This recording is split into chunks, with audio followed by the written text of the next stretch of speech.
Last period में हमने सभी प्रकार के समायोजन पढ़ लिए थे। मैं आज उसको वापस रिपीट कर रहा हूँ और आपके न्यूमेरिकल क्वेश्चन बनाने के से रिलेटेड कैसे उसको एडजस्टमेंट करते हैं वो देखिएगा। ये ध्यान रखिएगा, प्रत्येक समायोजन दो खातों को प्रभावित करता है।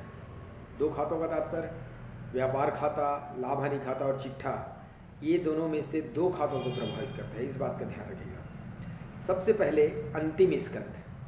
अंतिम स्कंद कहाँ कहाँ जाता है? व्यापार खाते के समाकलन पक्ष में तथा चिट्ठे के संपत्ति पक्ष में। दूसरा अदत्त व्यय। अदत्त व्यय लाभ हानि खाते के संबंधित व्यय में जोड़कर, लाभ हानि खाते के विकलन पक्ष में संबंधित व्यय में जोड़कर तथा चिट्ठे के दायित्व पक्ष में दर्शाते हैं। चिट्ठे के दायित्व पक्ष में दर्शाते हैं। पूर्व दत्त व्यय लाभ हानि खाते के विकलन में संबंधित व्यय में से घटाकर तथा चिट्ठे के संपत्ति पक्ष में दर्शाते हैं। उसके बाद उपार्जित आय। उपार्जित आय को लाभ हानि खाते के समाकलन पक्ष में संबंधित आय में जोड़कर तथा चिट्ठे के संपत्ति पक्ष में दर्शाते हैं। नेक्स्ट अनुपार्जित आय। अनुपार्जित आय लाभ हानि खाते के समाकलन पक्ष में संबंधित आय में से घटाकर तथा चिट्ठे के दायित्व पक्ष में दर्शाते हैं। ह्रास। ह्रास को लाभ हानि खाते के विकलन पक्ष में तथा चिट्ठे के संपत्ति पक्ष में संबंधित संपत्ति में से घटाकर दर्शाया जाता है। ठीक है, संपत्ति पक्ष में चिट्ठे के संबंधित संपत्ति से घटाकर दर्शाया जाता है। पूंजी पर ब्याज।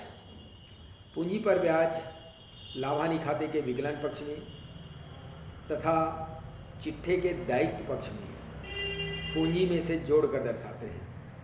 आहरण पर ब्याज। आहरण पर ब्याज को लाभ हानि खाते के समाकलन पक्ष में लिखते हैं तथा चिट्ठे के दायित्व पक्ष में आहरण से जोड़कर, अर्थात आहरण एवं आहरण पर ब्याज को जोड़कर पूंजी में से घटा दिया जाता है। देनदार पर बट्टा संचिति। देनदार पर बट्टा संचिति लाभ हानि खाते के विकलन पक्ष में लिखा जाता है, देनदार पर बट्टा अशुद्ध ऋण कोष, तो इसे लाभ हानि खाते के विकलन पक्ष में तथा चिट्ठे के संपत्ति पक्ष में देनदारों से घटा दिया जाता है। लेनदार पर बट्टा।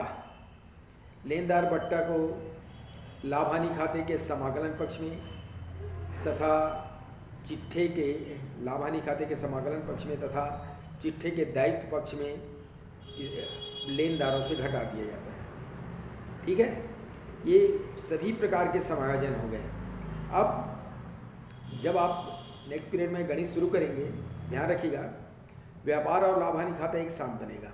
व्यापार और लाभ हानि खाता एक साथ बनेगा और चिट्ठा अलग बनेगा।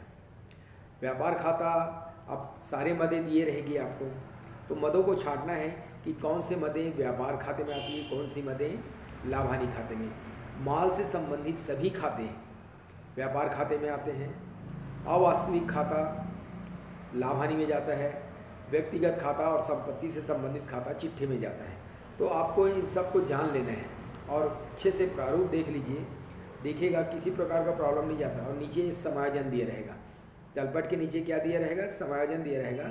जो भी समायोजन संबंधित रहेगा उससे आपको एडजस्टमेंट करते चले जाना है। तो व्यापार और लाभ हानि खाता एक साथ बनाएंगे, व्यापार से सकल लाभ निकालेंगे, सकल लाभ का लाभ हानि खाते में स्थानांतरण करेंगे। उसके बाद लाभ हानि खाता बनाकर शुद्ध लाभ या शुद्ध हानि ज्ञात कर लेंगे। उसके बाद अलग से हम चिट्ठा बनाएंगे। ठीक है।